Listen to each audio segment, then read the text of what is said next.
Pardon for that. Oh, yeah, pardon for that interruptus there. Got my hands a little crazy. All right. Anyway, these various vibrations are called harmonics, partials, or overtones. We hear them all at once.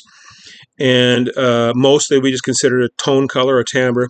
But if there is one pitch that is louder than the others, we'll call it a pitch. But it doesn't necessarily mean we'll hear a pitch all the time, okay? You bang on a desktop, and there's no one pitch that stands out. So that's why a desktop doesn't have a particular pitch. Not usually, anyway. The last element we're going to talk about then would be structure. And this is one that's easy to overlook because we take it for granted so much. But structure is so important to us to understand just about anything, okay? Here's the basic premise of identifying a structure. You take an idea. Now, you can repeat that idea exactly. So if we're going to give this a schematic, if you will, we have an idea. Let's label it A. Then we can repeat it exactly. So that would be A again. So if I was going to put the structure, I would put A. Now, what if I did it again, but this time it's the same, but it's got some variations in there. It's got some little changes to make it a little different. This would be a variation.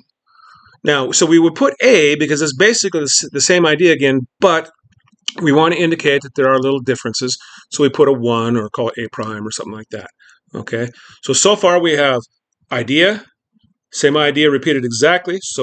And then same idea repeated with little changes in it. So this would be A prime. Okay. But then we come up in with something totally different. Contrast. This is where the drama is. Contrast and drama, they go hand in hand. Okay. And because it's totally different, it's now a letter B. So this is basically how we would identify our structure. So if I had an idea, repeated exactly, then did a variation, then something different, it would be A prime, B. But of course, I can mix and match those all I want. So I can have an ABA or an A prime, A2, A3, A4, different variations, right? And so this is the basic process for identifying structure, not just in music, but a lot of things, okay? And then I guess we'll finish up this lecture with just a term that gets thrown on your standardized test, which I don't know why it's so important to you, but this is called the period of common practice. I would amend that a little bit and call it the period/era of common practice, because in historical terms, the period is pretty short.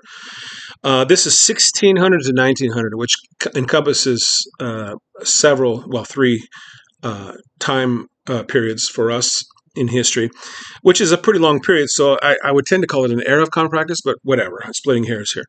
The point here being is what makes it the period of common practice or the era of common practice, and it's basically major minor. Okay, from the time of 1600 AD to about 1900 AD or so. If you wanted to be a composer in the West, there was only one way to do it, and that was using major minor. So there certainly was music before that, okay, but there were different systems. After 1900, we still use major minor. It's still the big bully on the block and what you hear mostly. But now if you want to write it with a different system, you can. And we do have some other systems that we can use. Okay? And that's it. Okay, this two-parter, I guess. That's the lecture on elements.